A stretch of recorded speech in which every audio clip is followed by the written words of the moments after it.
Spider-Man the animated series came out in 1994 on Fox Kids and was accompanied by an amazing toy line of 4 to 5 inch figures made by Toybiz, just like they did for the X-Men animated show. In this video I want to go through and review the ones I currently have, which are Spider-Man, Carnage, Venom, Vulture, and Rhino, and also talk about the line in general, the ones that I need to get, the X-Men line too, etc. Let's begin. Here in my TV room / entertainment room is where I have a lot of my figures on display, and right over here, that's where my Marvel figures are. Let's begin with Spider-Man himself. The Spider-Man figure that I have in my hand is a very basic regular Spider-Man. It's not Spider-Man with like a web shooter. He doesn't have a weird weapon. He doesn't have battle damage. It's the most basic Spider-Man they did. I think it might be the parachute one. I'm not sure because I don't have that accessory anymore. And most of these Marvel figures are not my childhood figures. They came from a friend of mine. He gave them to me years ago, my friend G. Thank you, G.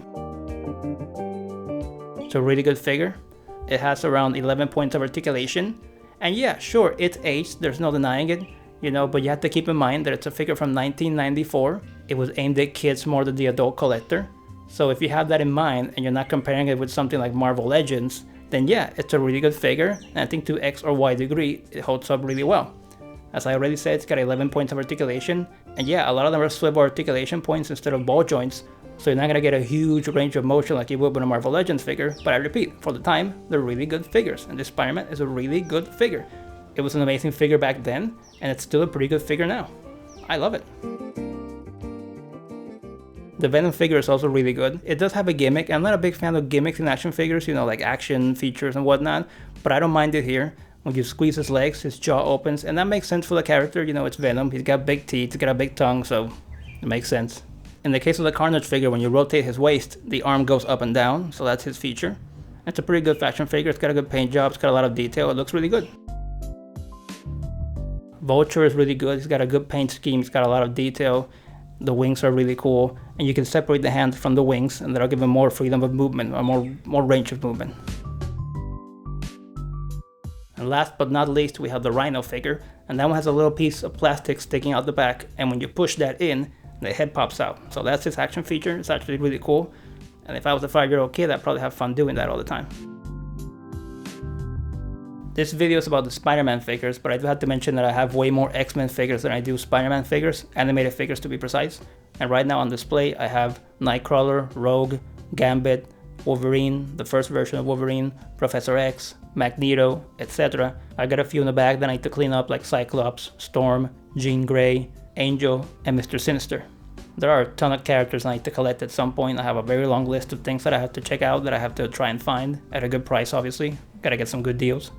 Just to name a few off the top of my head, from the Spidey line: Hobgoblin, Green Goblin, the Peter and Mary Jane 2-pack, Doc Ock, Smite, Kingpin, aka Wilson Fisk, aka Vanessa's husband. It makes me feel low.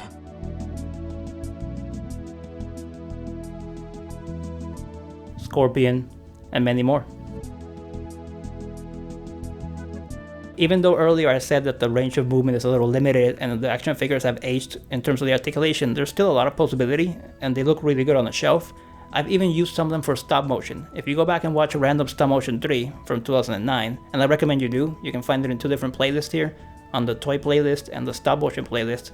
But yeah, you will see some of my animated figures in action. You will see Iceman, Wolverine, and Cyclops. Now most of the Marvel figures that I've animated in the past have been later Toybiz figures, like 6-inch figures, like from the Spider-Man movies. But these older Toybiz figures still articulate really well, and you can do some really cool stuff with them. Just because they don't have like 20 to 30 points of articulation and barber hips and rocker ankles and whatnot doesn't mean they're not cool figures. You can do a lot with them and they look really cool on the shelf. And you can do world building. You can get things like the Sentinels, you can get the X-Jet, and I got a little mini X-Jet over here, and do some really cool displays with them. And that's the cool thing about 4-inch figures, 3.75, even 5-inch, the world building. They take up less space, so you can put one of them on display and you can get the creatures, the playsets, the ships, the vehicles. That is the fun of the smaller scales. Like in the case of Star Wars TVC. Toybiz did amazing stuff in the 90s and the early 2000s. Obviously, at a certain point, Hasbro came in and took the license. They've done a really good job over the years. Marvel Legends is a really good line, but Toybiz will always have a special place in my heart and the heart of people who grew up with Marvel in the 90s and or the 2000s. Hellbraiser Spider-Man and action figures sold separately. This is just the beginning. I plan on making many more Marvel figure related videos and just toys and figures in general, and I plan on reviving stop motion, so at some point you're gonna see random stop motion for, and who knows what else, so you have to stay tuned. And as you can see in the background, I have a lot of different displays, and I will cover all these different toy lines in the future. We're talking DC Comics, Superman figures, Batman figures, Batman animated, Justice League.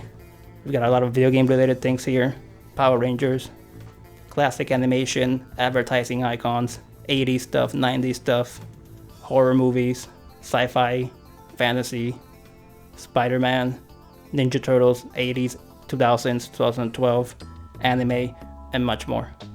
So if you like action figures, and you like nostalgia, and you like pop culture and nerd culture, TV, movies, video games, if you like all that stuff, this is your channel. So please consider subscribing, and hopefully I will see you guys next time. And once again, a shout out to G for giving me a bunch of his old action figures from back in the day, and even some of his old video games too. Thank you, G.